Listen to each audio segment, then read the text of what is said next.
All right, here we go. Good evening Uh, to all. how are you doing, Daniel Young? We got you back, man.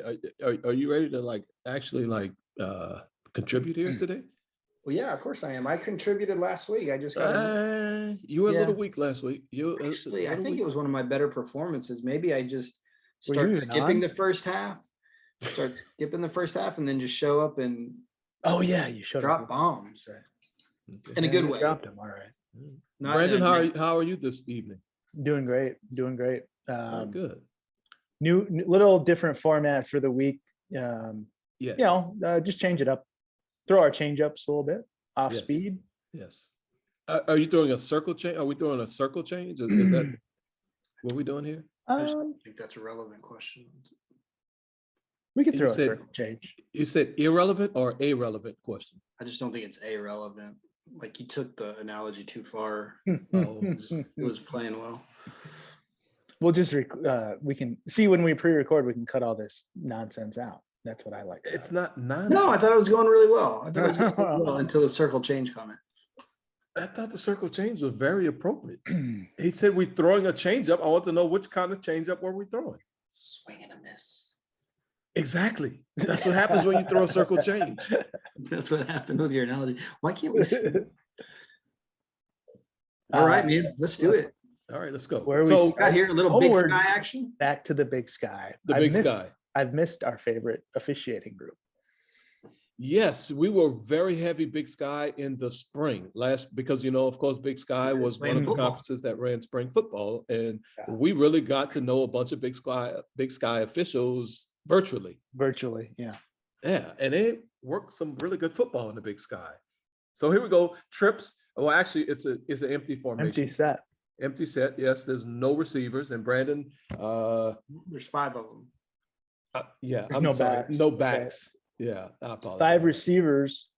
I don't know what I think it's important for all of us to recognize the formation. We want to be thinking whatever's going to happen is going to happen fast, Yes. right? So from an offensive lineman perspective, man, if we get the ball and throw it out, I mean, we really got to question if any grabbing can really rise to the level of quality, holding calls. Right. Now, of course, if the play breaks down, the quarterback holds the ball, scrambles out. That thought is way off. But we know that most of the time on these empty sets, the ball's going to come out quick.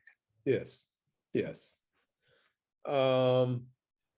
Why is that even important, though? I guess it's important. You just kind of made mention of it. We don't necessarily have to be so ultra focused on blocking technique where we're going to see a lot Yeah. of grabbing and pulling, and it's just because the ball is going to be out really Yeah. quickly. I mean, just from our perspective back there, I would prioritize somebody running free to the quarterback. That's what I was. over- Yes. Over Yes. like here, we've got nose over the center, then 2 defensive linemen to the defense left. Mm-hmm. So we're a little bit overloaded. Mm-hmm. I don't know if there's going to be a blitz or a twist or whatever, but I just prioritize pass rushers over blocking here, Right. until the quarterback holds the ball for a considerable amount of time. Right. And Daniel, you have no pressure on your initial key, which is, I'm guessing, the number 3 wide receiver at the bottom. Yeah, that's right. So, I mean, what is your thought process as we are about to run the play? You see this empty set, you see 5 wide receivers. Are you going through the same thing that Brandon's going through? Or are you saying, this is going to be a quick play? This ball's going to come out quick. Yeah, that's part of the thought process. And so, we've spent a lot of time talking about I think we even mentioned this last week, the different ways we use our eyes to help us lead into where our eyes need to go next, meaning like, how do we diagnose the play that's happening? In a case like this, I really don't worry about that. I mean, if it ends up being a run, not a lot of teams are going to run quarterback draw out of a 5 wide. It's possible. Right. If that happens, I can get where I need to be, and otherwise he's just scrambling, and that's why it becomes a run. So really just focused on these 2 receivers over here, because we have this cushion from the defenders. We're able to, as a back judge, have both of these guys in our vision, number 3 and 2, because they're so close together. Right. I will say now, when we do get into a press situation, similar to how you guys as referees are thinking about your prioritization, one of the things that's helpful to us, just in terms of the ball coming out quick, if we get some grabbing at the line of scrimmage, we don't need to spend a whole lot of time thinking about DH or DPI, because most of the time with the ball coming out really quickly, if we have some grabbing by a press defender and the ball comes out, we know we're going to go DPI. So it can be helpful in that regard too. Okay, I like that. Okay, so we're gonna run the play now. Look at this crap. Look at all of a sudden what we got here. Really, this play is just all about really excellent visual mechanics by the line of scrimmage official. You know what? Let's just run the play through and see what actually ended up happening. We can see some grabbing action. We see a flag down, and then the quarterback just scrambled. So just really excellent visual mechanics by the line of scrimmage official. But take a look here, because a lot of times what ends up happening is our line of scrimmage officials, especially if it's the line judge, they tend to want to help in the backfield, and we don't need that. So if the head line judge is in here working this area, then he's really not going to be able to help with what we really need him or her to help on, which is this action right here. Yeah, and that's true for umpire in the backfield as well. I mean, in today's game, we need 5 sets of eyes, especially with 5 wide. I mean, come on, right? Like if there was ever a time we needed 5 sets of eyes out downfield, it'd be 5 wide. But in all formations, we need both line of scrimmage officials supporting the passing game downfield. And that's what we end up seeing. We see a really good job by the line of scrimmage official, clear and obvious grab and restrict right here. I mean, I don't think anybody would be able to argue that this is not grabbing or restricting. I mean, that's clear and obvious.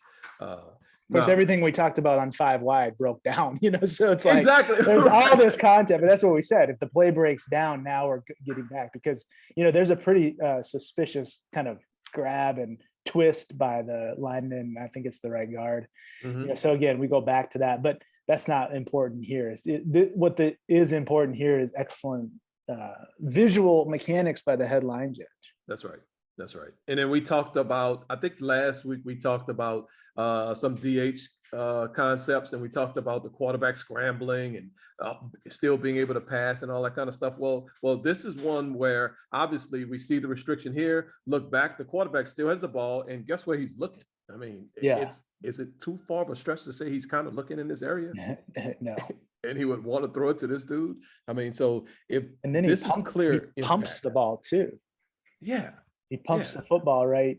I think on the next, let it go, or I mean, pulls the ball down, whatever. You can say that's a pump fake. I don't know what it is. He's probably he can still throw a legal forward pass. He's still he's behind the line. That's so he absolutely can still throw to this dude.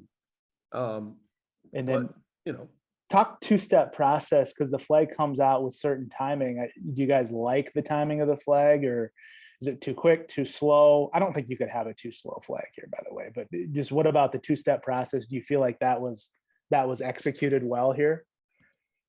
For me, I do. I think that this line of scrimmage official would have wide enough vision where we see the restriction. There's clear and obvious restriction. Now we can look back and we see the quarterback is still behind the line of scrimmage, still has the ball, and he's looking in his area. Not that looking in the area matters once once the play goes on, as long as it does. He doesn't need to be looking in this area, but he still has the ball and he's still able to throw a legal forward pass. And there's the flag. So I love it. Yeah. Finally the flag comes out. I don't say finally in a condescending way, but finally meaning that's the final part of the 2-step process. And this is a really, really good play, really for line of scrimmage, but I think all just to think about that 2-step process, because it's easy, right? And this is an easy so-called, but you could catch yourself throwing this flag immediately when you see the hook around the shoulder or whatever that is. Yeah. And if you're reaching and throwing right now, that's not great process. It's a correct call, right? But it happened to be a correct lucky. Call. You get more lucky than good. And what's really good is what happens with with the delay that the head linesman shows by throwing the flag a little later. Right, because like you're saying, this pink arrow really shows it. If you see this grab and your flag is already out in the air and this ball is already on the way to this receiver on the top side, then that is not a correct call, really. That's an Yeah, incorrect call, absolutely. and we Yeah. do not want that flag. Yeah, good point. Yeah, I remember years ago, I made a decision to not call DH because the ball was coming out, and that was correct, right? That was the right thing to do. But in the process of making that decision, I reached for my flag, and the evaluator, who was our coordinator at the time, was pretty firm in his redirection about, even though I didn't throw the flag, I reached, which is a physical indicator that my brain isn't going in the correct order, right? And so that was a really poignant lesson for me when you talk about two-step process and how we just slow this thing down. So anyway. I'm sorry for laughing, Daniel, but we have been on the receiving end of so Receiving many end. of those comments. Yeah. Did you call it a poignant redirection or Poignant lesson. It was a poignant lesson. Okay. And it really was. I said that with all sincerity. I mean, Yeah. those are the kind of comments and evaluations that really just take your officiating, have the potential to take your officiating to the next level. But yeah, I mean, at the time you read it and you're like, golly, I stopped. I saw the quarterback was throwing the ball. I made the right decision. But yeah, look, we could have been way better. And you've set yourself up now for potentially not being able to do that by physically skipping that step. And so that was really helpful for me. But yeah, pretty good. That's a good story. Hey, let me ask another question, not to drag this out too much, but I think you made some good comments about relative to the quarterback's eyes. So we had the pink arrow and our man up here inside the numbers around the 40-yard line. Let's say let's let it go a touch further. So right now the quarterback's scrambling to his left. We can't even see that receiver anymore, but let's just pretend that he's being materially restricted right now as the quarterback still has the ball in hand. He's scrambling, obviously coming to his left. And then everything else stays the same. The ball comes out, or the ball doesn't come out. He ends up scrambling. What do we think about that? Because that's a really, we've all been there on the field where we see the foul, and if we apply our philosophy very strictly, we've got a two-step process here. We have material restriction. We have a quarterback who hasn't thrown the ball yet, but how do we feel about that and how we process that and kind of piece all that stuff together? So put this same restriction up to the guy outside the numbers at about. You're saying right now this dude is getting restricted materially. Correct. Yes. Ooh. And now we look back and we're going to see the quarterback basically tucking the ball and deciding to scramble. Yeah, I mean, even if we put the quarterback maybe 2 steps further back right here and he's more at position 3, still that same feeling inside where you're just going, golly, I don't know if this had much to do with anything. Yeah, that's interesting. The closer I think he gets, I'll just put this out there and then you guys can rip it apart. The closer he gets to the line of scrimmage in terms of, transitioning himself to a runner, is probably the, more you would lean towards not making the call when it's at this distance. But the further back he is and the more time it takes for him to tuck and become a runner, I think then the more you would lean towards making the call with that delay that we've been talking about. Yeah, I kind of like that, but Daniel, I love you brought that up because, we try to be too black and white with what we talk about, and just the reality of it is football concepts are so nuanced because we literally just said we had a player who was getting held, who got restricted. Quarterback is still behind the line of scrimmage, still able to throw a forward pass. There was a time difference delay between when the restriction occurred, when the play ended. And we just said that it's a clear and obvious great call by the headline judge. And then we put the exact same action on the opposite side of the field. And now we're saying, well, you might not want to call it. So now we're on the fence. Right. But it just shows how difficult our jobs are, and that we have to use judgment, we have to use nuance, and we have to really understand the concepts well enough to be able to apply that judgment and that nuance. You can't just throw the flag on material restriction downfield. That's right. It really underscores the importance of this process. Yes. Yeah. Without really giving an answer to your question, Daniel. Well, what do you think? Well, it's kind of process. Go Well, ahead. Sorry. sorry, I I'm was gonna sorry. say, I don't think the two-step process stops with, does the quarterback have the ball? I think we got to go a little further than that. Generally, we say, okay, see the restriction, find the ball. Well, yeah, he has the ball, but what is he doing with the ball? You know, and Mhm. what is the impact of what he ends up doing with the ball to the action that I witnessed? So sorry, Daniel, go ahead. Yeah, no, I think that's a good explanation. I think it's probably an unfair question, especially to spring it on you guys since we didn't kind of prep for that. But I think It's good. I don't know what the correct answer is. I know for me in this exact scenario, if I'm the deep wing at the top, I'm probably most comfortable not throwing my flag and saying, look, I just didn't feel like it had anything to do with the play. And you know, who knows how it's going to go after that. If you throw this flag, is anybody going to come in and say it's not correct? Probably not. But I don't think that's necessarily our standard of, you know, Right. decision making. But I think the broader point is, like Tuta said, we say a two-step process, but like everything, I think we're going to be better longitudinally when we're considering the overall impact of whatever it is we're calling. And I think this is an example of maybe by the strict two-step process, we've got the restriction, we see the quarterback with the ball, but maybe we have to stretch that out a little longer, like Tuta said, and consider Good. other things to get to the best decision. That's Totally. you know, just Well us said. pure officiating. So Yeah. Yeah. Yeah. So, I mean, yeah, if you can ascertain impact on the play as a result of great process, the great process is going to lead you to the right answer. That's what I'm hearing you say. You know, it's just another output of that great process. yeah, I think that's an important qualifier because you know, we're not in the business of, it's not our job to be in the business of making all these decisions. That's why we have the philosophy, so we can apply them consistently about, well, that didn't have any impact on the play. Well, you know, you can go too far with that, right? And I think Well, that's why yeah, we're saying yeah, well, applying the exactly, process. because you can arrive at the same result in officiating, and this happens all the time, Daniel. You can arrive at the same result in officiating because of the nature of the game of football, where, you know, on average, we might throw 13 to 14 flags a game. I mean, except for some crews in the country, but on average, yeah, you know, that's kind of the overall average.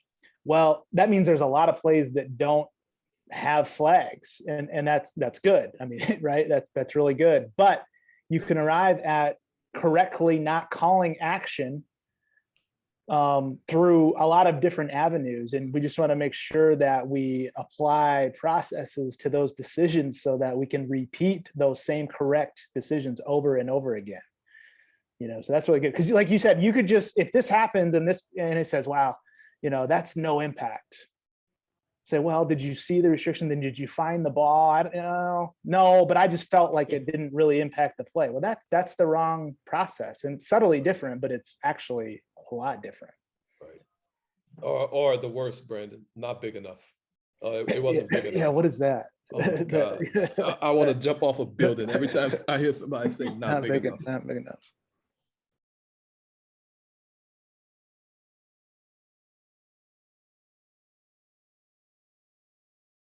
All right, so next we're going to talk about block below the waist. Oh man. And Brandon, I think this was your play. Let's just take a look at it. Who even knows what block below the waist rules are? I'm gonna be honest, every time I see it, I gotta go read in the book about what it is. So we're looking at number 44, who is the back behind the quarterback. What ends up happening, he comes out wide and he blocks low.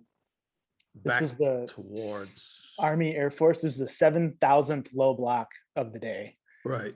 You know, so we were pretty. What's hard though, like with schemes like this, is you see so many low blocks, you almost just kind of, I don't know what the word is, numb. I don't know if that's the right word, but man alive, it's crazy. Their schemes are so much different than normal. Right. So what makes this illegal, Brandon? Why is this illegal? Okay. So this was called for, well, here's why so it's interesting because on the field, there was a pretty good discussion because he got him from the front, 10-2, whatever you want to call it. Okay. The block was less than 5 yards downfield. Yep. Okay. Yep. He was a unrestricted back, which means he can crack back towards the original position of the ball Yeah. from the front, but only if that block takes place inside the tackle box. Aha. But that's where this didn't meet the, the millions of rules that we have to think about with these blocks. Right. So what can he do differently than one of the wideouts can do then? Because wideout can't do this either, right? Yeah, once he gets out here, it's all the same. Aha. So he's essentially a wideout once he leaves the tackle box. Yeah. But before he leaves the I- tackle box, he- for purposes of block below the waist rule. Yeah, a back inside the tackle box could block low towards the original position of the ball. Now this guy was lined up. I mean, I guess he could move within the tackle box and then block low back towards, but it's kind of weird because he was lined up like right over the center. He was basically Yes. Well, let's go to the and we don't need to see this goofy dude. Let's go to the end zone view, and you can see exactly where he's lined up. There he is in the backfield behind the quarterback. I don't know how you block low towards the original from this position, other than like taking a few steps and then Right. But the bottom line is it's not where the ball is. Right? And I write on that and check me. It's not where the ball is. Right. For It has nothing to do with the ball. And nothing to do with the ball. It's the tackle Block and the block where the block occurs and where the player has been. If he has left the tackle box, he can't come back in, correct? Right. Yeah. Yeah. So this dude, for all intents and purposes, by now he can no longer block back towards the middle of the field or towards the original position of the ball. Yeah. And there was a little pushback too about the block being initiated at the Yeah. Yeah, let's talk about that. We hear this a lot. Yeah, come on.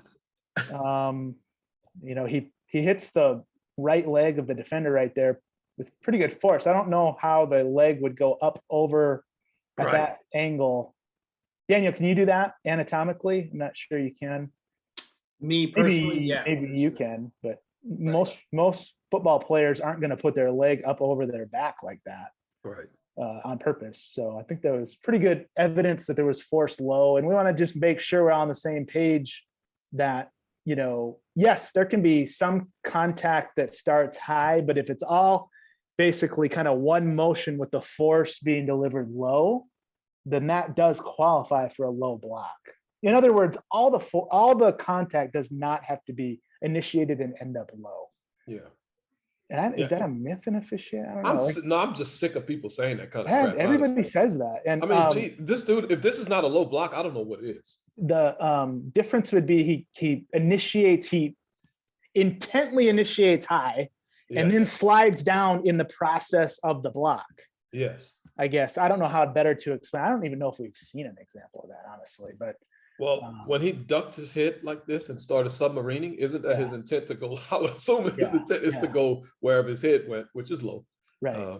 This is a low block. Now, whether it's a foul or not, we just talked about the reasons why it's a foul. What can 44 do? What can he not do? Yeah. This is a foul for illegal block below the waist. And like he would have made, so if he wanted to block low, I think the better defender for him would have been 49. Right. 40. Because then he would have been heading up the field and not back towards the middle of the field. That's right. He can block this dude low. Yeah. And it looks like he could get him from the front if he chose to commit that way, but he goes. And I think we see the linebacker who does get hit low. His attention's on the runner. And I don't know if it's realistic with this many players crowded here to really understand that the defender's not focused on this block. Right. But this is kind of why this is prohibited by rule, I think, because he's focused on scraping towards the ball. Right. Okay. Well, that was easy, right? Maybe. Okay. Well, let's talk about some more low block concepts.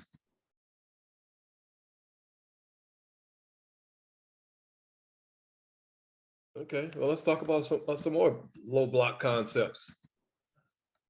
So we're looking at number 88, who, let's go back. He's the one in motion. You see the guy in motion from setting up top. Now he comes back in motion. Now he sets up here. From the sideline, we can't tell, is he in the box, is he not in the box? And we've had extensive discussions about how do we communicate, how do we know, deal with that on your own crews. Everyone needs to talk about it on their crews. How are we going to delineate whether a player is in the box or not? And it is important at some point in time. And we'll watch 88, boom, and he blocks low, blocks number 5 low. Now, here's the question. Is that block legal? Is it illegal? And we have an end zone view. Let's get past all of this. Okay, so it was called. Here's So okay, so regardless of in or out of the tackle box, he cannot block low from the side. 88 cannot. If he's why if he's can 88 not block low from the side? because he's not a lineman. There we go. So it's just that simple, right? Right. It really is actually. Right. Only the lineman, and I'll make it even more simple. Well, no, I'm not going to do that. Okay. Only the interior linemen are able to block low from the side. And those blocks has to be in the tackle box. That's correct. And the ball. The ball has to be still. That's where I think, isn't this right? Is that the only requirement where ball and block have to be in the box? Yes. Or is that not really a requirement? It's a bad word. The only stipulation? Loose. It's like the stipulation of making low blocks legal. Legal. Yeah. So yeah. Okay. Anyways, okay. Sorry. So 88 cannot block low unless it's in the 10-2 region. Right. Okay. Was that Look at block in 10-2? It's really interesting body language by the defense. Right, because the dude sees it coming. That's what we always talk about, right? Oh, well, he needs to be able to protect himself. Well, this dude clearly sees the block coming. In fact, he's taking the block on. But does that have any bearing on whether the player can block 10-2 or not? Daniel, what do you think? Because you might be working this block. You probably won't, but I'm just saying, it is a chance that you could work a block like this. This is really interesting. I haven't seen this before. Like, I mean, it's clearly from the side. The block is clearly from the side, but it's not like a step over block, right? It's not a step over, right? And so let's just explain what that means real quick, because we see that often too. And I think that can be visually confusing for guys. What we see often with a step over block is if we just orient 88 a little bit more upfield, like kind of in front of this guy, and he commits because he's presented 10 or 2, and then the defender, in an effort to either, just kind of scrape off the contact, he steps over or swivels his hips to one side or the other. A lot of time that will end up creating side contact. And we can say definitively in that situation, although we're not looking at it, if that's what you rule, we don't want to foul for illegal low block in that scenario because the defender has created that side contact. Right. So this is different because it's not a step over. Every single bit of this is from the side, but it's so weird because the defender sees him and slides into him. And it even looks like he shifts his hips a little bit. I've never seen anything like this because if we right now go back a touch, like right now, maybe a touch further because that left leg is still coming up. Right now, it looks like he's setting up to hit him right in that front thigh or knee. That's not covered by any pad. Right about here, and like a split second later, it's a totally different orientation. So, listen, I think I don't know. That's really hard. I think it's from the side. Ultimately, I don't know how. I don't know how. Well, you don't think it's from the side. It is from the side. It is from the side. Correct. Yeah. Now, whether you think it's a foul or not is a different question. Maybe that's what I'm trying to say. I think that's really hard to see this block and come to the conclusion that this is on the defender, in my opinion. So we talk a lot about the intent of the 10-2 language is that basically the defender is allowed. If it's from 10-2, it's more likely that the defender can protect himself from the low block, right? Or take the block on. Well, I mean, like I feel like this defender is setting up to embracing himself to take on this block. So is there any overlap, or does one override the other? I don't know. I'm gonna be honest. I think the onus is on the offensive player to block legally. He clearly cannot block this dude legally right here, and he Yeah. needs to just stay up. The dude, Yeah. this defender never presented the front of his body to the blocker. Mhm, mhm. And the blocker's job is to block 10-2. And unfortunately, he did not. Whether this dude wants to sacrifice his knee or not, I don't know. That's probably not the best technique in the world. Look at that. Exactly. That's crazy. I think if we are the official who sees this block and we choose not to call it, we're gonna have to work really hard and convince a lot of folks about why we chose not to call it. Right. And I don't, you know, that's Right, just right. Good an point. indicator to me that maybe we'd end up on the wrong side of it. Yeah. Yeah. I like to just Got- be simple, man. Look, this dude Yeah. can't block low from the side. This block is Right. low from the side, period. Yeah. Yeah, this is a scheme thing.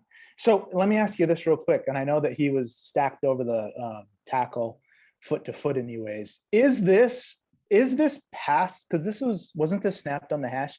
So is this past the ball or is this back towards the original position of the ball? I have this as past the ball, Phew. Me too. but it's so tight. I mean, Dang.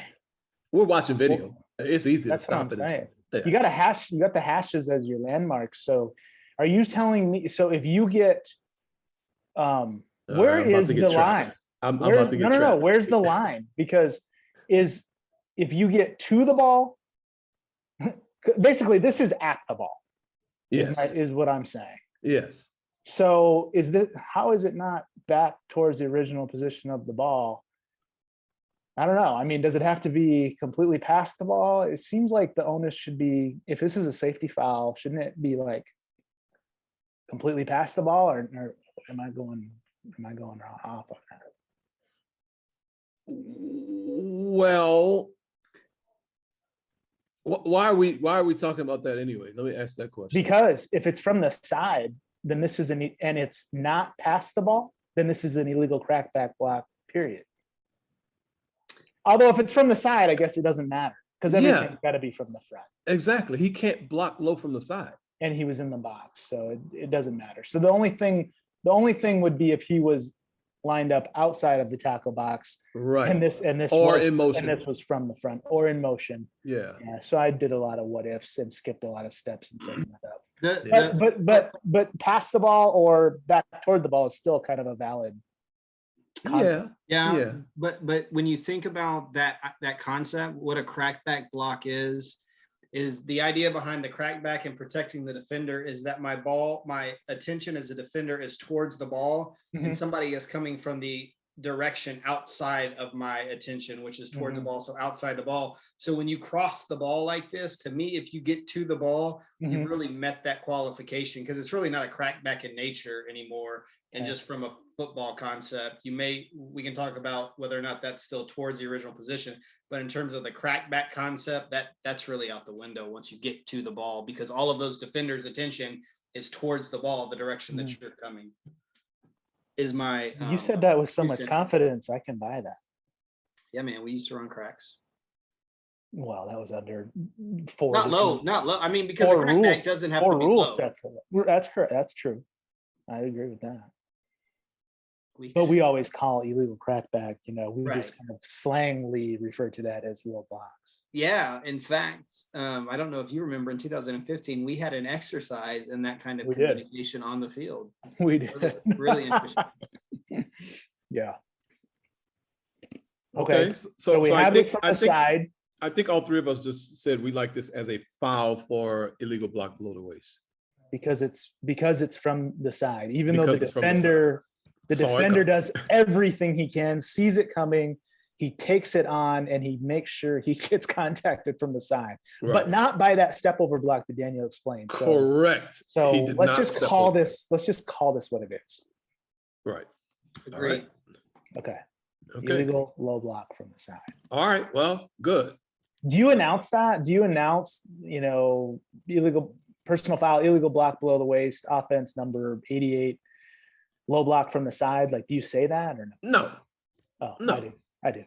Well, I don't have time. I've had 4. You don't have time to make. I don't have time for that, Brandon. I really don't. I mean, come on. It's You an don't illegal have time block. to below the waist. explain why you don't right now, or you don't have time to make that announcement. I don't have time to make that announcement. That's Oh. and that's They a throw euphemism. 25 flags a game, so I'm really sick of listening to you talk anyway. Not sure what's going on with that. That degenerated quickly.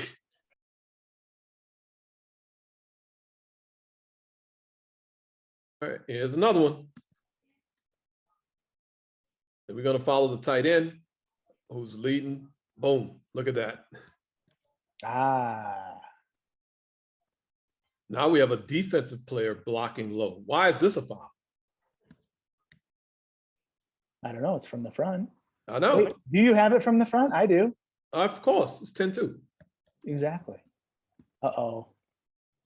5 yards. Maybe it's not low. Because look. Oh, we got him with the forearm. Yeah, look. It's a low block. Yeah, come on, exactly. Come on, Brandon. This block is low. I don't care where he hit this player. This is a low block. The intent is there. The forcible nature of the contact is there. Look at his feet. He swept the feet. Yeah. It's a low block. Let's all get on the same page on it. Honestly, all of these have all 4 of these have elements to where you can say, well, the contact started high, Yeah, but none of them are not low blocks, right? That's right. So 5 yards. So what we're really saying is the force of the block is low because it's potential where you could get lateral as either a blocker or a defender and go into a guy at his waist hip and throw his legs up in the air and it not be a low block just because you're going lateral at his midsection and you end up sliding low. That's not what we're talking about. What we're talking about is when the defender, or in this case, the offensive player, leans over and there's like contact with the arm or the stomach to the back that happens first. But all of the guy delivering the block, all of his contact is really clearly here right now. I mean, we can see it's going to the upper or lower thigh and knee area. That's of the right. guy he's blocking. That's right. Yeah. Okay, good. Okay, so why is this a foul? Maybe it's not. 5-yard belt. 5 yards, exactly. Nobody on the field and nobody. So we were all confused with linemen who are they inside the tackle box? Is the ball backs? Well, was it back? Was it 10-2? Was it not? Was it, wide receiver as well? Was it back towards the original position? All those questions that we have to ask ourselves. If we see a block that is low downfield, more than 5 yards, it's a foul. I don't care who does it. Black jersey, white jersey, it's a foul. So this is a foul because it is an illegal low block more than 5 yards downfield, period. Now, if we are a deep official and we're unsure, because I never was good with this, I know Corey's good at it, marking and mapping out for 5 yards. I'm just not that good doing that. I do a decent job figuring out my markers after my flag is on the ground. So for me, if I'm wondering, man, this looked like it was far downfield, but I'm not sure if it was more than 5, I would still want to throw this flag, run in, spot my flag to make sure it's in the right spot, and then take a look at where the line of scrimmage is. Okay, that's 8 yards. Yep, foul. That's what I would like to do. So I don't want to hold the flag here. I would like to throw the flag, and if necessary, we'll pick it up. And so what are you just indexing big lines? I mean, I guess. Yeah, look, the foul happened right inside the big line. That's what I can tell myself right here. Okay, right inside the big line. Yes. Get your flag out. Get my flag out. We don't need to throw the flag into all these people. Nope. And we have to keep officiating the rest of this play, but it's that big line. And Daniel was always really good at this. Probably still is. I don't know why I said that past tense. Probably still is. And it's incredible how you guys do that. And then that gives you the ability to go, if the next big line is still beyond the line of scrimmage, then it's more than 5 downfield. Yep. There you go. I'm with you, Tuta. For whatever reason, I'm normally very confident in where my flag is, even if I have to move it, where the foul is, but sometimes less confident as the play's happening, where action occurs relative to the line of scrimmage. this kind of interesting the way this play develops with this being our number 3 receiver, but ending up so far wide. Did we end up calling this on the field? This was not called on the field. Yeah, and I can see how that could happen. I mean, you know, we can see right now our headline judge where his eyes are more inside, whether or not he's looking at this 2 defender and the receiver or the offensive player behind him, or watching the ball for forward progress. And if we back it up a little bit, it's reasonable for the back judge to still be a little bit far inside if it's easy for him to get caught up on this number 12 block and maybe not follow this guy out here. And then our deep wing is going to be on pretty much stay with his guy throughout this entire action. It seems a little bit strange, but it's easy. I can see how this could get missed visually, just the way this play evolves. So I love how you broke those different potential visual areas for each official to work down, Daniel. But for me, this line of scrimmage official, I would prefer if they work more outside than inside, simply because we have umpire who's working inside out. We have the back judge working inside out. I would prefer if the line of scrimmage worked outside in. Now, I have no idea what the line of scrimmage and in front of the runner, right? Yes, because that's much more impactful. There's a little pure officiating flag. I'm just arrow the there. first arrow on that inside. So who do you think would have this block? Because it is, if he grabs him right there, he's beat.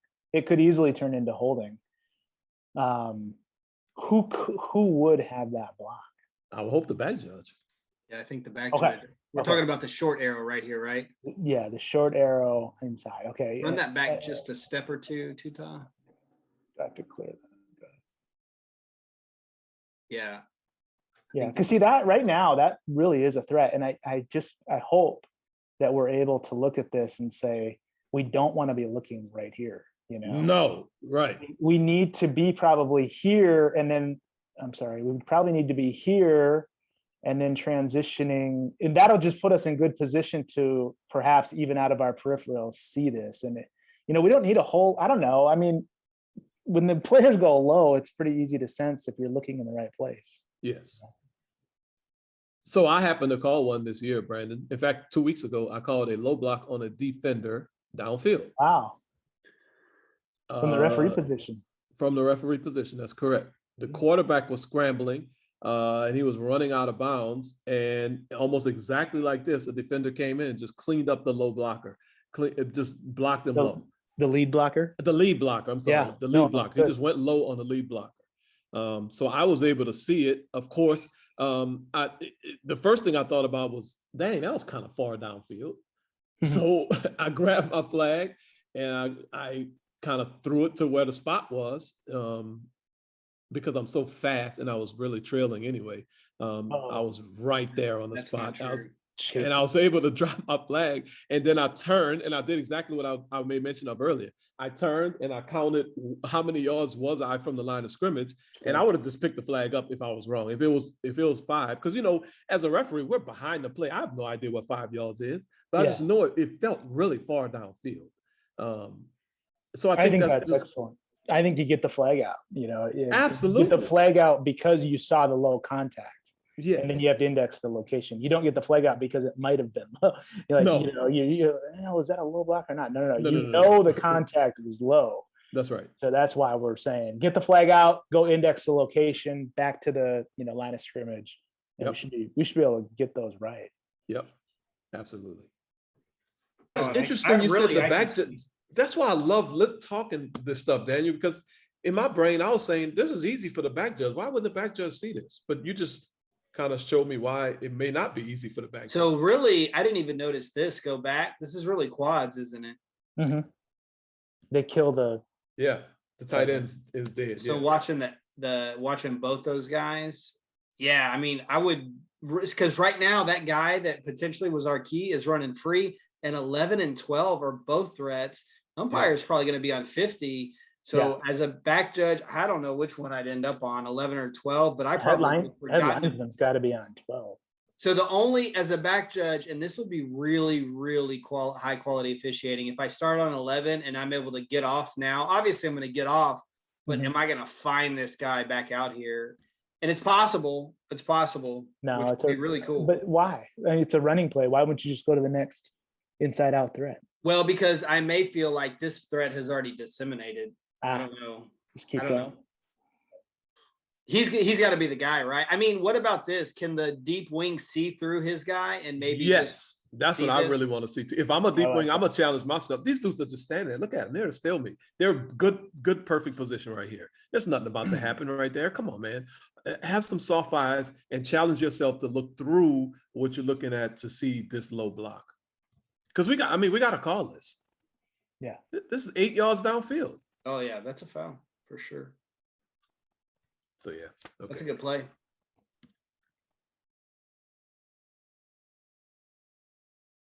All right, let's have some fun now.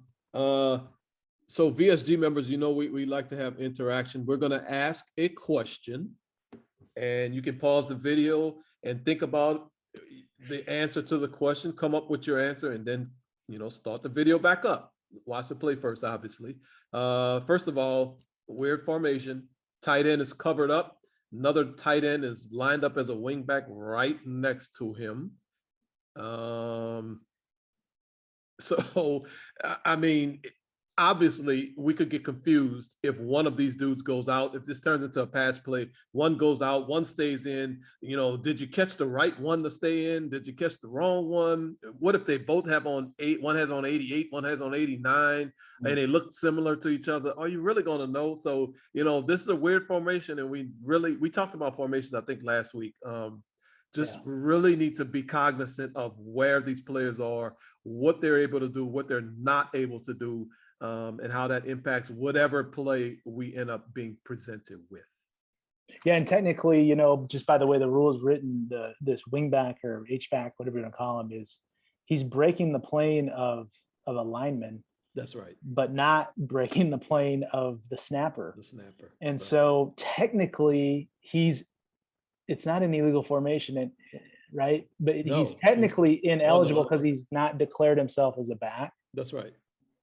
Well, look, the standard is a significant stagger between these two tight ends like this. Yeah. Right. So now it doesn't matter too much because the inside tight end is covered up anyway, but remove the split end from the near side here.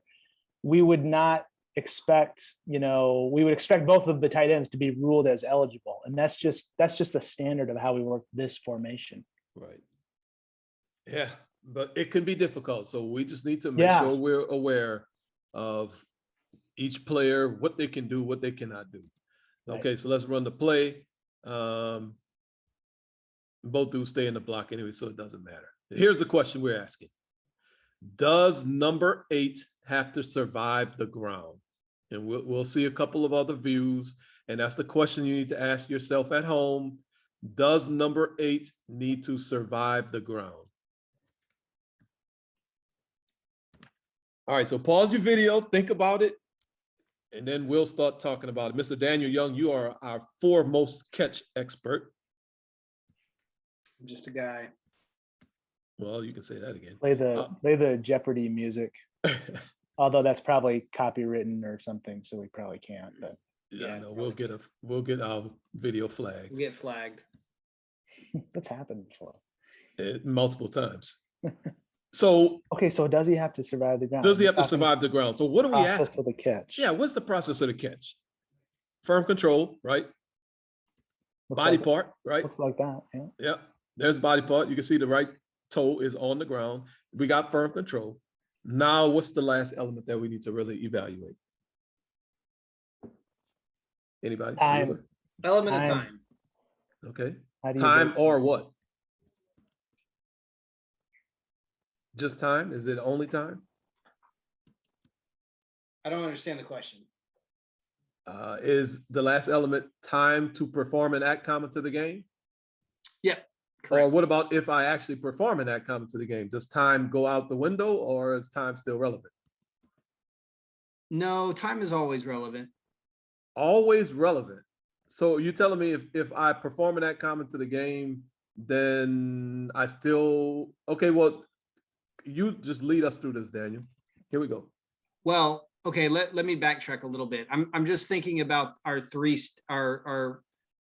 basically what we apply to an upright receiver, and that is firm control, body part down, and then time enough to perform an element of the game. There or an act common to the game. Sorry. The reason I say that is because a lot of times we see where receivers start to perform acts common to the game. That's not really the standard. The standard is time enough to perform the act. So I think time is always relevant in that case. Just because they start to do something, either you complete that or it takes long enough in the process of doing that. I mean, at the end of the day, it's always an element of time consideration. That idea of act common to the game is context for us to use a really subjective measure, which is element of time, right? I knew I shouldn't have asked you this question. Now, let's keep going. When we're a receiver going to the ground, the standard changes a little bit, right? Uh-huh. Now there's one of two things can happen. Either we can maintain firm control while contacting the ground, so we call that surviving the ground, or, and this is where you were getting at, I think, the receiver can perform an act common to the game while in the process of going to the ground to complete the catch, which is what we colloquially refer to as a second act. What? This dude, Daniel. So does anybody understand the PhD masterclass that Daniel just gave us? Second Dang. act. I have He's got to to look up perform a second act. colloquial. And clearly and obviously, that's what we're trying to break down here is, does number 8 for the offensive team perform a second act? Because I think there's no question that he's going to the ground. Yes, right? That correct. we can probably all agree on super quickly. Easily, yes. This other part is, okay, so, and then here it is. If he doesn't perform an act common to the game, obviously he's got to survive contact with the ground. That means maintain firm control throughout the process. That's right. If Colloquially means in the language of ordinary or familiar conversation, correct, or informally. So right, just in that's case the second act. anybody needed. So if we've decided that he's performed a second act, then it doesn't matter what happens after that because the process is over. So the ball can hit the ground and fly up all the way to the top of the upright. And that's okay because we've said he's performed a second act and the process is over. Good. Now you Holy guys smokes. can So now we got to apply work back that. and forth to decide if this qualifies as a second act or not. Usually, usually what is that? It's usually a reach towards the goal line or the line of game. Yep. Or Agree. tuck or turning up field, those things. But you know what's interesting? But like, I think that's what Daniel was saying is, the tuck and the turning up field, there's still time involved in that. Yes. Because when does that actually over? Yes, exactly. So what he's Whereas saying is, yes. An overt reach, you can that's more, it's easier for a lot of people with a lot of, examples over time to say he reached the ball out. And we can be comfortable with that. Whereas a tuck and turning, I think that's where he was saying when the colloquial, I don't know if I'm using. Can we make that Q sound like the actual Q sound that we really should be using it as, please? Instead of a CH, hard CH sound. It's colloquial. Colloquial. Thank you. Thank you. Thank That's you. a new word to me. Sorry. Okay. Let's just please pronounce it correctly. Thank you. Don't agree with your pronunciation. There's no agreeing. It's Webster. You just go to Webster and ask Webster how to say it. And I'm sure Merriam or Webster will tell you the way to say it. I don't know which one is going to tell you, but one of them is going to tell you. Okay. It was a good distinction relative to the act because what we say, time to perform an act or actually perform the act. Or actually performing the act. And what Daniel went so far into it was saying, like, the actually performing the act, there's the element of time to complete the act as well. Right. Jeez. And that especially happens when the receiver is more upright than going to the ground. Yes. Okay, so Daniel, can you just give us the doggone answer? Does Yeah, this dude have to survive the ground or not? So here's because typically this is a pretty, I don't want to say easy, but this is a consideration that really stands out at us. But here's what we have to be careful about. Okay. And I'll give you an answer. What I think is, and really, I think we saw this fleshed out years ago in the NFL in Wisconsin. Oh boy. Oh boy. Easy, because it's possible for a receiver to be going to the ground. Correct me if you guys disagree, but it's possible for a receiver to be going to the ground, and in the process of going to the ground, do something, whether it's bracing himself or just changing directions, that looks like a second act that really isn't a second act. And what we want the receiver to do is a distinct second act. That's why it ends the process, because we're saying, well, geez, if he can possess the ball well enough and have the wherewithal to do something with it, then he's clearly caught the ball. So what we have to decide here is number 8, just kind of reaching his arms out as he falls, or is this a distinct and separate act from the catch process and he's reaching out for this goal line? Right. My opinion, this is enough of a distinct act from the catch to qualify as a second act, so he doesn't have to survive the ground. Jeez, it only took 28 minutes for Daniel to tell us he does not have to survive the ground. I don't need to go find a thriller to read. I don't need to go find a mystery. That was the biggest cliffhanger I have ever sat through. It's really close. You guys don't think it's close? I don't think it's close at all. It is, but I see the fact that he turns and reaches. Go ahead. Sorry. No, I agree with what you're saying. But I mean, this guy controls the ball. He's able to turn and reach out towards the pylon. I get this whole other, kind of middle area, gray area, where is it just really the ball taking his arms with it? Right. And it more kind of resembles, I know, and it resembles a reach, but I think this is a reach.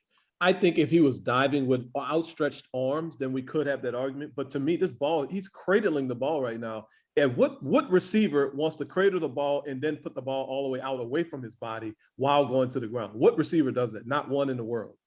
Unless the pylons there. Exactly. And they're intentionally getting the ball away from their body. Every receiver in the world is taught to catch the ball and tuck it. Catch the ball and tuck it. Now, the reason why this dude is not tucking the ball is because he's like, wait a minute, I might be able to score a touchdown here. And he's reaching the ball out. So that's why I personally don't think this is close at all. I think it's clear and obvious. The ball came into his body and then he took it outside of his body to reach the ball. But I love that we had the masterclass because we needed that. Jeez. Okay. Well, we got another question. I think my heart rate is at 150 because of the cliffhanger. I know. But we have another question to ask. We're here to build suspense. What's next? What's next? So VSG members, you get to pause your video again and think about this.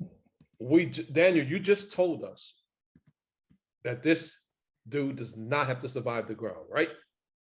I did say that. So at this point in time where the video is paused, you've told us that this is a catch. Yes. Okay.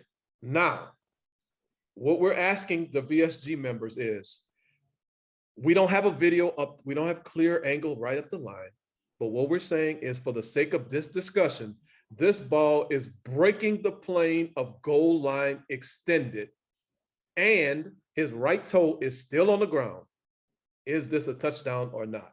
So think about that, VSG members. That's the next question we're asking. It may take 50 minutes to get there. Final Jeopardy. Yeah. We got Daniel Young in the house. We may take 50 minutes to get there, but that's the question we're asking. It might even get colloquial. Isn't under my purview within pure officiating. So yeah, but this is still catch process. We're talking catch process, right? Oh no, we're done. You already told us we're done. Catch process is over. Yeah, we don't need you, Daniel. You're right. We may not even ask you. All right, you guys have a great night. We'll see you soon. Look at the side judge. All over it. Just great positioning. Camera guy. Little close. Yeah. Because don't you think there's times where we might want to back out wider? Yes. So it's hard. And there's a right hand. Somebody's tapping the camera guy see that? With the right hand on his left shoulder, saying, dude, you might want to back up. See that? That's funny. And he is all over the side judges. That's just, yeah. Yeah. He's right there. He's trying to get that shot over his right shoulder. So goal line extended, man, you could say it's interesting because the criteria is touching the ground in bounds and then getting the ball beyond the goal line extended. But Right. that touching the ground has to occur in the end zone. So you're telling me, Brandon Cruz, that first of all, we just figured out that this is a catch, even though, we learn how to play catch when we're like 2 years old. Everybody knows how to catch a ball. I know. But Daniel, of course, has like volumes and volumes of information to explain to us what a catch is. I thought it was simple, but it's not, apparently. They just catch the ball. Okay, so we called this a catch. We said it's a catch. Mhm. Now we're breaking the plane of the goal line extended. Why is this not a touchdown? With our foot in bounds. It's What a just foot in because bounds. we Come on, couldn't- man. we couldn't get the ball inside. Well, I mean, outside the goal line in terms of the goal line extend, we just have to be touching the end zone in bounds. And what does that mean? It could be the pylon, or it could be actually touching the goal line or that black end zone. We got to be touching that to get the goal line extended by rule. So this would not be a touchdown then, is what you're saying. Right. With effort. this, yeah. Okay, so where are we going to put the ball then? If that's the case, you said This is really interesting here. it's a catch. So where in the world are we supposed to spot the ball?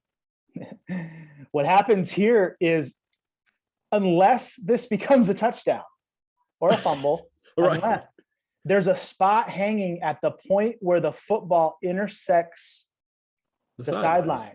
Which is probably somewhere right here. Yeah, since he has control of it. So remember now, he's demonstrated he's got possession when he basically has the ball in control with a foot on the ground, so long as then he completes the process, which we just learned about.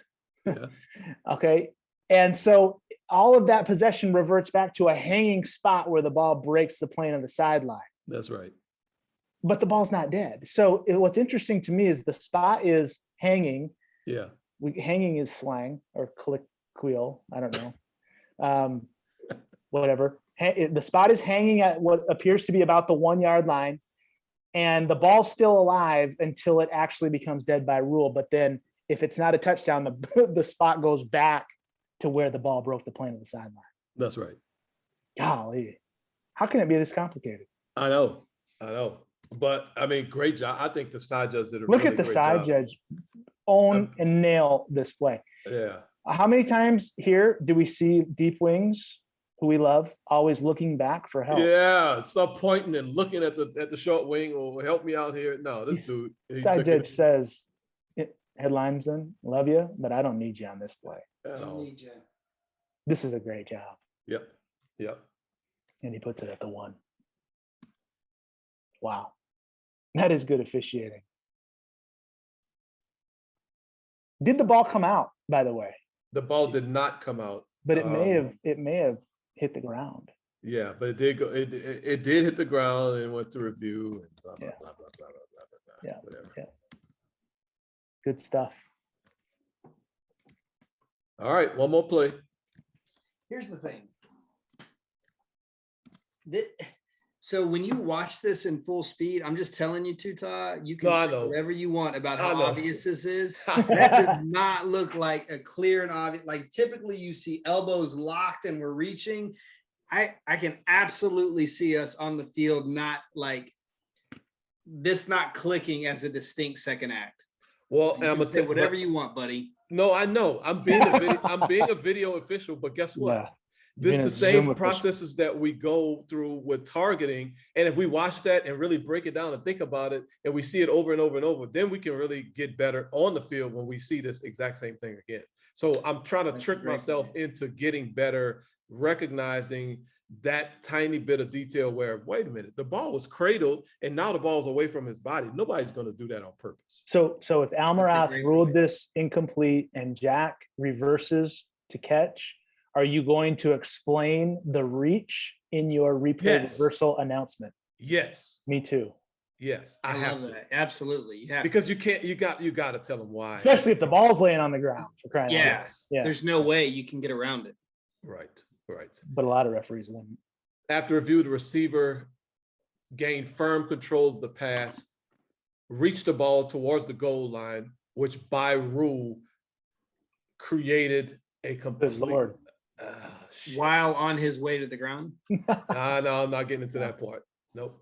I just want to say the reach After completed reviewing the the process play, of the the catch. receiver reached the ball towards the goal line in control. Therefore, it's a catch. Ball be placed at the 1 yard line's first down. I like that. Yeah. Yeah. Okay. All right. We got one more play, and we're going to ask another Why question. wouldn't you say, Oh, go ahead. Sorry. Go ahead. One more play. after review, okay, why are we scared of while on his way to the ground, the receiver No. performed a second act? I don't give a shit Nope, about nope, going to the nope, ground. And nope, second nope. act is a Why is a not? term Everybody that knows that. Dean Blandino is going to come in and tell everybody what Dean we're looking Dean at here. Blandino is going to say he reached the ball towards the goal line. No, he's going to say second act. No, he's not. Yes, he is. He's not. He's going to say, and that's a second act as no. he's going to the ground. He talks could. He about might say a going to- football move. He might say something like that, but he's not. No. You need to say second act because he's going to say He's going to say the the ground. the reach is a second act. The key word to me is reach, because Yes. everybody understands what the reaching the ball means. yes. Well, even if you say reach, it's in the context of going to the ground that the reach is important. But nobody gives That's not true. terms of Well, the- going to the ground the all viewing time. audience. The viewing audience. That's No. not. No. that's not- Announcers know about going to the ground. They talk about that. Come on, listen. Maybe you can say it on Listen. your announcement. Listen, if I was making that announcement with the announcement experience that I have, I'm just telling you, okay? All right, here we go. Last play, we're going to ask another question for our VSGers. Let's just let the play through. We're going to see quarterback throw a pass. We got a catch. We got a ball on the ground. We got a return. And then right at the right-hand side of the screen where it is paused, we're going to look at the big man right near the Texas Tech logo at the 45-yard line. So we're going to pay attention to him. He goes to the ground, and then he does something to that player. So the question we're asking is what he did, is this tripping? Is that block below the waist? Is that holding? Is it nothing? Or who really cares? Why Just do we call do- something, Yeah. or don't call something, whatever. Big deal. So that's what we're asking. It's only a difference of 5 yards. Right. Why do we care? Why do we care? So that's what we're asking. So again, the question is, we see catch, we see a fumble during the return. We see number 96 right there on the right-hand side of the screen. Bam.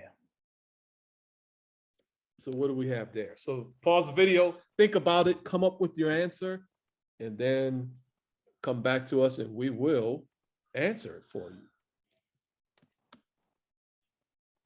All right, so Brandon, Mm-hmm. you know what? Daniel might actually be working that block. He's a back judge. He's following the play. No, he's probably working that potential block in the back at the 25. at the other 45. No, this dude's in the back over here. That block's over. That could turn into something. You think? Yeah, Oh, I've been looking. maybe. Let me ask Daniel, would you be working that, or you'd be looking through that and working over here?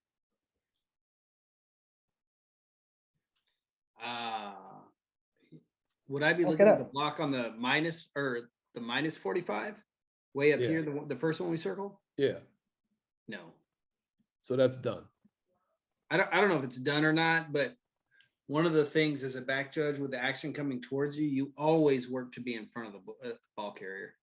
Yeah, that's probably all of us, which is weird, but somebody has to watch that, right? Yeah, you would think. I think there's And Wow. he's in between the hashes, and I think the back judge lines up in between the hashes. I think. I don't Wait, back it up real quick. I just want to see how that develops. know. Because I mean, you know, Yeah, this we're is the- freeze framing it. Yeah, I know. Yeah, this I is know, the we're freeze problem. frame- Yeah. I know it is. It's a total problem that we Okay, freeze here we frame go, here we go. everything. That's nothing. That's already done. That's Yeah, already done. there's nothing right? to watch there. I'm sorry. I shouldn't. Now That's it's why we done. shouldn't Yeah. freeze frame things. All right. That was stupid. It's all right. You just actually proved why freeze framing is totally ridiculously. During these types of plays. and- Yeah, look at number 12. There's no chance of foul anywhere around here. All right, that was stupid. All right, anyway, okay, well, that's not even the point of this play. Right, right. Now everybody should have had time by now. Exactly. If you don't know Okay. your answer by now, whatever. Okay, let's look at number 96. So he goes to the ground and we see his arm. Boom. I think we've talked about this kind of block before. We have, but I want to know the answer, Daniel. So we asked the people at home. Hopefully VSG members wrote their answer down so they don't get what do you call it when you start getting influenced by the discussion and then change the answer. I see people going to take out that erase and start erasing. Oh no, yeah, that's what I had too. Oh yeah, that's what I had. Right. All right, so what do we got here? Well, so the first thing we can eliminate really quickly by definition is tripping, right? Why? Well, because He by tripped the dude. definition, Daniel, he tripped the dude. Look at him. He tripped the dude. he did. He actually did. He absolutely trips the guy. You're not wrong about that at all. But per 2021, 22 NCAA rule book, Okay. to trip by rule, you have to intentionally use your leg. Or It's kind of foot. weird. Or foot. Or foot. Yes. Okay, so in this No, case- seriously, you can Lower leg or foot. lower leg or foot. yeah, okay. I just, isn't the Is your foot the part of your lower leg, Daniel? Foot's- Don't please don't tell me- ankles don't- connected please don't to the tell me your foot, it's foot is connected. part of your leg. If you tell me that, I'm gonna get off of this call right now, and you and Brandon can finish VSG by yourself. Listen, Daniel, will you please say that? So he I can, think anyways, okay, Your you foot gotta is use not your part of your leg. leg. anyways, You have whatever. to use your leg to trip somebody. And clearly the foot's not a consideration here. He's using his arm. So while we can say he's absolutely tripping the guy by football NCAA rules, he's not Ah, using his foot. okay. What about block below the waist? Okay, so the next consideration maybe is block below the waist. So if we go to definitions for that, a block below the waist is just a block, wait for it, below the waist. Okay. So Right. then we have to understand what a block is, and that's pretty broad, right? I Because when we're talking know. about a block, we're talking Obstructing about- an opponent. yeah, just obstruction and opponent on purpose. Yeah, and it uses I think one of the words is it says you can use your hands or arms. It says, yeah, any part of the body, Yeah. any part of the body. So, But I will okay, fight you if you call us an illegal block below. the waist. I'm okay, so sorry. that's the deal. Yes, he's blocking him. And it's below. Yes, he's blocking him below the waist. This isn't what we want to call as an illegal low block. It's No, not. It's no. not. It's not an illegal low No. block. No. Not even. Well, it's Yeah. close, but it's not really. Okay. Okay, so then So it's not tripping. It's not a block below the waist. can we be a little bit more concrete? Why do we, and nothing inside of me even leans toward this possibly ever in the history of the world being an illegal low block, but how do we articulate that? Why is this not an illegal low block? Because it's not dangerous, because he's not Yeah. throwing his body into the defender? Yes, I Absolutely. think what you just said. Yeah, he's not using his body and putting the force of his body into the lower portion of the opponent's body. Okay. Yeah. Yeah, I love that. I'm good with that. All right. So now we've got two options left. Is it holding or is it nothing at all? Right. Mhm, mhm. Nothing at all. Well, That- yeah, no, you go ahead. Yeah, yeah, I don't know. I mean, it looks like he reaches out and grabs him. It's hard. This is about sometimes as much detail as we see on the field. Yeah. He misses on the block and then he reaches his hands up, his arms up and trips him. Which really, I think in this case is enough here for holding. I don't think I know. This is a foul for holding in my book. This dude grabbed this dude's foot and he pulled him down right at the point of attack. Yeah. This is a foul. This is holding. Period. Okay. But he Yeah, tripped. I'll be straight. I'll report it to you. He tripped him. Right. Yeah. So Okay. So why are we caring? mean, I this is agree. I ridiculous. agree. 5 Before we yards. get into that conversation, because I think that's a great conversation, but if it is because I don't agree, it's come in holding. here. He holds the guy. Yeah. Yeah, he holds. If you're the covering official, and Brandon knows this, and he's probably had to deal with it with Daniel before. I know you never had to deal with me when I was That's the not side judge. That's not true. People just come running there saying, "Oh, he tripped the dude. Oh, he tripped him. 96, he tripped him." Well, don't tell me that, because tripping is a personal foul and it's 15 yards. Holding is 10 yards and it's not a personal foul. Okay. So please don't say he tripped the dude, even though he did in colloquial terms. The colloquialism of what he did is trip the dude, but that's not what he did. Jeez. Okay, he committed Okay, a so foul. we're into for holding. we're into cliffhangers. We're into cliffhangers tonight. This is a matter of 5 yards. We took 25 minutes on a VSG session to talk about a difference of 5 yards. Yes. Oh, Okay. Now, Wow. this play ended up going to review. oh, Why? Because the question is, the ruling on the field was a catch and a fumble. Well, what we see here is very clearly the receiver has firm control of the ball this is with a negative. body part down other than the hand or foot. By rule, this player is down. Mhm. So if we go to review and the ruling on the field is a catch and a fumble, this clearly is not a catch and a fumble. Well, we'll get to some of that part later. Okay. So if we reverse this to down and we have a hanging tripping foul, what do we have to do with the tripping foul, Brandon? Wow. Yeah. So the way this would work, I want to talk about how it would work through the whole thing, because we can just jump to this point, but that's not fair. So the way this would work is if we have a flag down, whether it's holding or tripping, right? Yep. The way this would work is just based on, the run ends. Yep. Run ends were the run ends. This foul is behind the run. So we'd go 10 or 15 yards from the spot of the foul. Yep. And that's what we would do on the field. And now we're going to get, Paged. paged by instant replay to come take a look.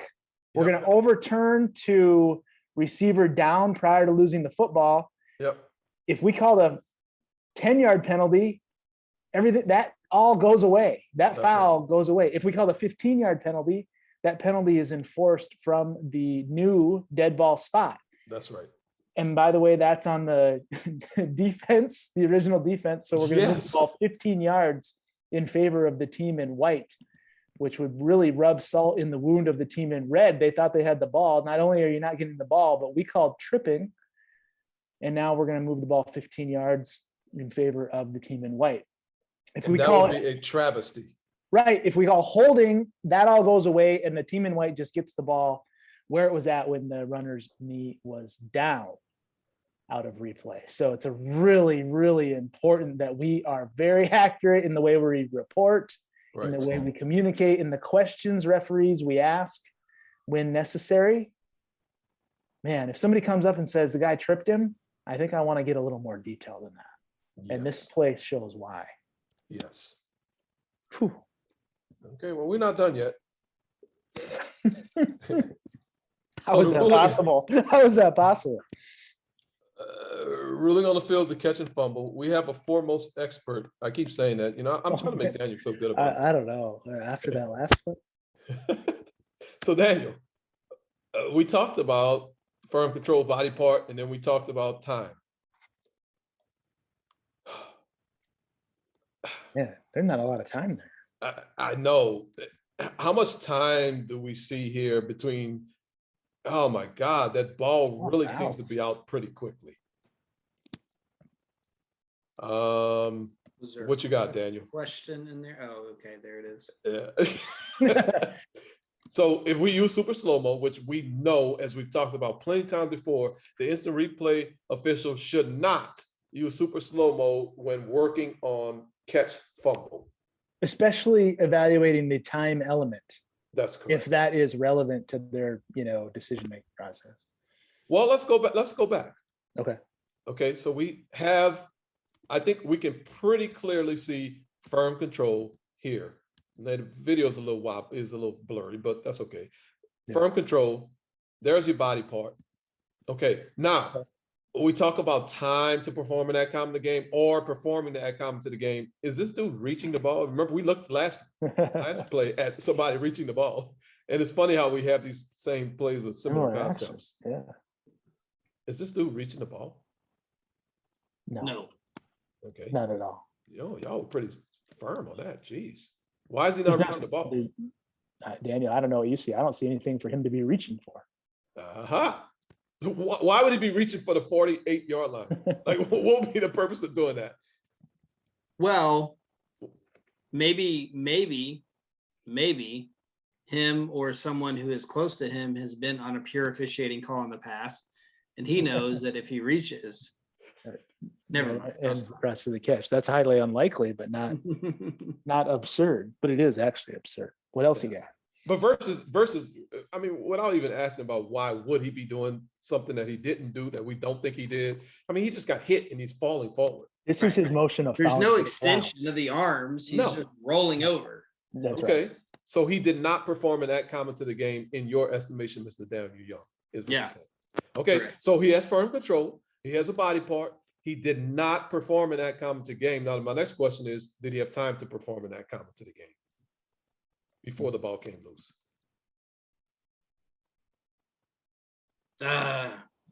So we've had this conversation within our own crew Yes. Yep. multiple times this year, and I'll say what I've said to them throughout the year. Listen, this is always in an incredibly subjective process.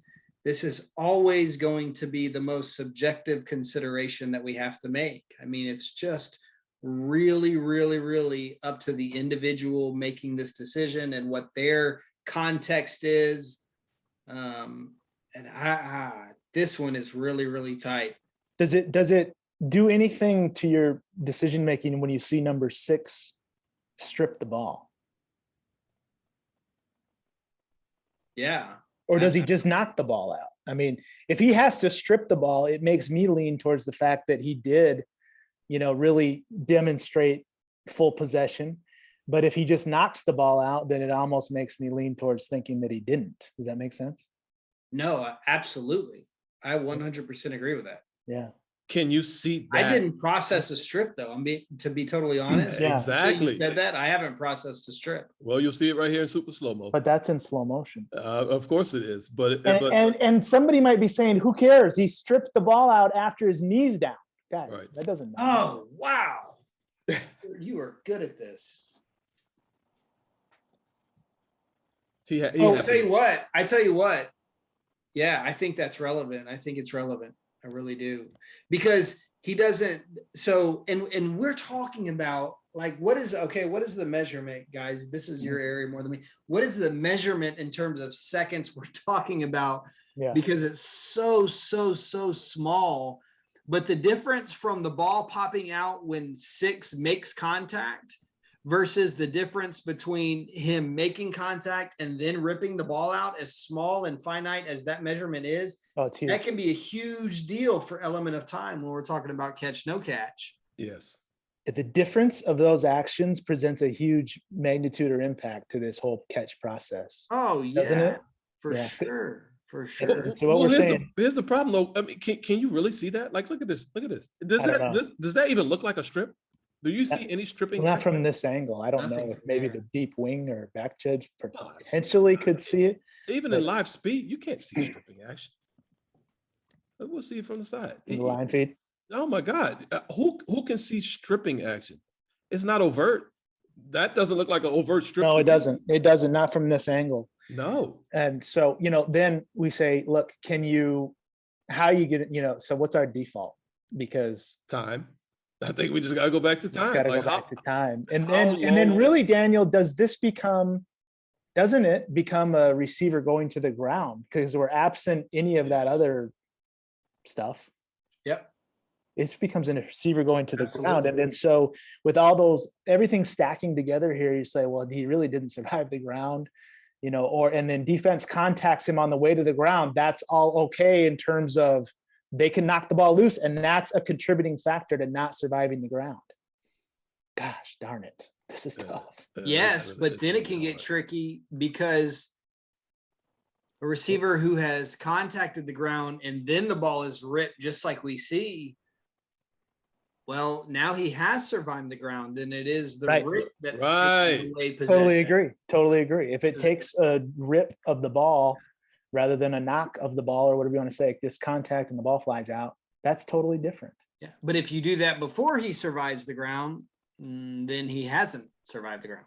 That's right. That's right. He hasn't demonstrated completing the process. And so what's interesting for our replay folks here is the ruling on the field is catch fumble.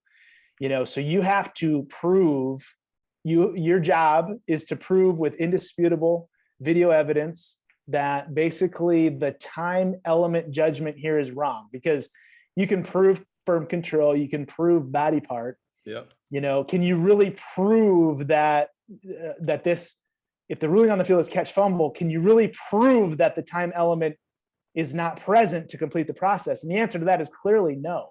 So there's no way out of replay using that standard. What we've been talking about up until this point is our judgment standard for on the field. Mm-hmm. Now, if you shift it to the replay standard, you can't prove that he, didn't control the ball for time. Plus, you can see the 6 in the red jersey strip the ball out. So there's no way you can overturn this to an incomplete pass. But what you can do is see that he has control with his knee on the ground. You're staying with catch, so you just put the receiver down. That's crazy. So That is crazy. Daniel, you're a replay official, because I'm not sure. You're not sure he's going to heard make it your on the opinion field? here. I'm sorry. I thought you said he wasn't going to Wow. Wow. Wow. That sheds a lot of light on the incident, the acts of 2017. I thought that's what where you're going. Sheds a lot of light on it. We're honest here at PRC. So you're a replay official. What do you do on this? The ruling on the field, I'm telling you what the ruling on the field is: catch and a fumble. What are you doing here? Oh yeah, I'm reversing it to catch and down by roll.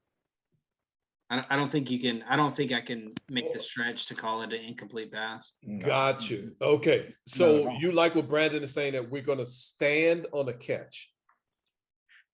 Yeah, I do. I think we have to. And the more and more I watch that reverse, or not the reverse, but the end zone angle. Yeah, that's in super slow-mo. Behind the defense. I know it's super slow-mo, but that part about him going to the ground and then 6 having to use his hand to dislodge the ball. Now, right now, if it pops out, I think it's pretty easy to say that we don't have an element of time. Yeah. So anyways, but to answer your question, yeah. Are you trying to confirm the catch, Dan? No. Oh, okay. I'm not a wild man. Okay. All right. I thought you were trying to confirm it. So that's interesting. And I love how Brandon teed that up. And I just want to repeat it just so everybody understands. We said we cannot change the ruling on the field of a catch. We're going to stand and say it is a catch. Okay, well, if it is a catch, now what we see is a player with a body part down who clearly still has firm control of the ball. And we can use this super slow-mo now to say he's down with firm control of the ball. We already said we're standing, it is a catch. Mm-hmm. Therefore, he is down. We're going to bring the ball back to this spot. And all of this consideration, if on the field you felt like he never had the ball for long enough time and you rule it incomplete, I think I'm okay with that. I am too. With all these different things floating around on this play. Right. If somebody comes in selling this as incomplete, like that's reasonable. Yeah, absolutely. But catch may be a better ruling. It's crazy. I don't know if in replay we can come in here and say if we do wipe it out on the field. I don't know how we can come in here and say, oh, wait a minute, this was a catch. I don't know how we can do that. The only thing you could use is the strip because of what we talked about, but is that indisputable would be the question. Yeah. But all right. Because that's why that foul is so important. If we call that, tripping, we call it holding, we have holding, but we report it that he tripped him. Now replay is obviously going to reverse this to catch and down. What we talked about, the penalty is. That's right. I mean, you're not talking about 15 versus 10. You're talking about 15 versus 0. Versus 0, and that is extremely significant. Very important in football games where each team gets on average 10 to 12 possessions. I mean, 15 yards is huge. Right. So we just have to be very accurate in our communication. Right. Okay. Oh man, I'm VSG exhausted. Usually I'm like fired up, ready to go for the weekend I'm exhausted. Right. Well, I think that probably was Daniel with his soliloquies and voluminous explanations of rule on a simple catch. I mean, I know it got colloquial or whatever. no, Yes, no, there's- you're still trying. You're still trying. Just stop. Thanks, guys. Yes. DY, thank you so much, sir. Always love hearing your insights. I get better. Honestly, I know it sounds You stupid, can't but help yourself. I get better listening to you break things down. And so, yeah. Oh, me too, man. Me too. All right. Very good. This was Have good. great, have Golly. great games. Good plays, guys. Nice. Yep. Thanks for grabbing these. This was fun. Enjoyed Yep. it. Have great games, and I played maybe it. we'll go live next Tuesday. I don't know. Yeah. We'll Maybe see. people like this better. I don't know. Well, we should ask them. We should. Yeah. Chat poll. Oh, shoot. Yeah. Right. Well, give us feedback anyways. I mean, that would be good. You know, Yes. if you're part of the, some are used to just getting it on replay anyway. So, That's right. you know, I don't know, maybe we're too long-winded like we always are, and this makes it worse, but maybe the live component is good for people. But Brandon, we're gonna cut these plays up like normal, correct? And Oh, everybody yeah, will be able yeah. to You have got the these- downloadable versions so Yep. that you can use them in your, Yeah, you know, and baby. it's cool to hear that people are actually using the plays like Friday night Isn't in that their awesome? pre-games. Yeah, it's really cool. Okay. All right. Have a great Hey, week. guys, y'all have a Later. great week. Good See ya. game.